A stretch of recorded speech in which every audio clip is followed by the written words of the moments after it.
రాష్ట్ర వ్యాప్తంగా తెలంగాణ జేఏసీ ఉద్యోగుల జేఏసీ ఇచ్చిన పిలుపు మేరకి మంచిర్యాల జిల్లాలో టీజీ జేఏసీ పక్షాన నిరసన కార్యక్రమం చేపట్టడం జరిగింది. ఆర్థికంగా నష్టపోవడం అనేది చాలా దురదృష్టకరమైనటువంటి విషయం. ఎంతసేపు ఉద్యోగులకు అన్ని సమకూరుస్తున్నాం కదా, నెల జీతం ఇస్తున్నాము అనేటువంటి వాదన ప్రభుత్వం నుంచి ఉంది. దయచేసి మా విజ్ఞప్తిని గమనించండి. మేము ఒక డిఏ ఇప్పటివరకు 6 డిఏలు నష్టపోతున్నామంటే కొన్ని వేలల్లో రూపాయలు ఒక ఉద్యోగి నష్టపోతా ఉన్నాడు. పీఆర్సీ కూడా 3 ఏళ్లుగా డిలే కావడం వల్ల వేలలో లక్షల్లో ఒక్కొక్క ఉద్యోగి నష్టపోతా ఉన్నాడు. అదేవిధంగా పెన్షనరీ బెనిఫిట్స్ రాకపోవడం అనేది నిజంగా చాలా దురదృష్టకరమైనటువంటి విషయం.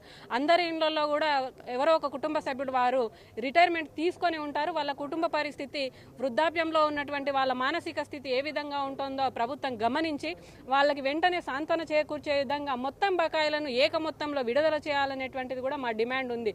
ఎందుకంటే 700 కోట్లు అనేది కంటి తుడుపు చర్యగా ఉంది. ఓ 70 మందికో 80 మందికో ఇస్తే మిగతా 700 మంది పక్క నుండి ఎదురు చూడాల్సి వస్తుంది, మా నంబర్ ఎప్పుడు వస్తుంది అని.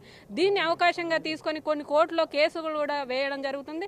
దానికి కూడా లక్షల్లో రూపాయలు ఖర్చు చేసుకొని మనోవేదనకు గురి కావాల్సినటువంటి పరిస్థితి వస్తుంది.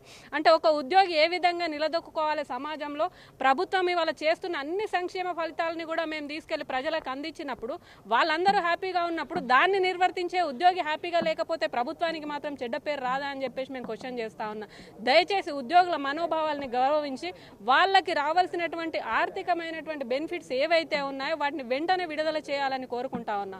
ఎందుకంటే మీరు పెట్టుకున్నటువంటి మేనిఫెస్టోలో ముఖ్యంగా సిపిఎస్ రద్దు చేస్తామని చెప్పారు. ఇవాళ సిపిఎస్ ఉద్యోగి ఒకరు రిటైర్మెంట్ తీసుకుంటే వారి కుటుంబానికి ఏ రకంగా అండగా ఉంటున్నామో ఈ ప్రభుత్వం చెప్పాల్సినటువంటి అవసరం ఉంది. మీరు అందరూ కూడా చూస్తూ ఉన్నారు, ఏ పక్క దేశంలో యుద్ధం వచ్చినా, ఎక్కడ కరోనా వచ్చినా నష్టపోయే స్టాక్ మార్కెట్లలో పెట్టినటువంటి మా ఉద్యోగులు, సిపిఎస్ ఉద్యోగుల భవితవ్యం రేపు రాబోయే రోజుల్లో ఏమవుతుందో మీరు అందరూ కూడా ఆలోచించాలి. మా ఉద్యోగుల భవిష్యత్తును తీర్చిదిద్దేటువంటి విధంగా ఓపీఎస్ను పునరుద్ధరించాలనేటువంటిది కూడా మా ప్రధాన డిమాండ్. అదేవిధంగా హెల్త్ కార్డులకు సంబంధించి కూడా మీరు జీవో విడుదల చేయడం జరిగింది. ఇంకా మీనమేషాలు లెక్కించకుండా మే 1 నుంచి వెంటనే ఉద్యోగులందరూ కూడా హెల్త్ కార్డును వాడుకునే విధంగా అమలు చేయాలనేటువంటిది కూడా మా ప్రధాన డిమాండ్. దయచేసి ప్రభుత్వం బాధ్యతాయుతంగా మా పట్ల కొంచెమైనా ఆలోచించి మానసికంగా ప్రతి ఒక్కరు కూడా స్థైర్యం దెబ్బతినకుండా మాకు అండగా నిలవాలని చెప్పేసి, మేము కూడా ప్రజలకు ఇంకా చేరువ, ఇంకా ఎక్కువ మొత్తంలో సేవలు అందించేటువంటి మనోధైర్యాన్ని ఇవ్వాలని కూడా మేము ప్రభుత్వాన్ని కోరుకుంటా ఉన్నాం.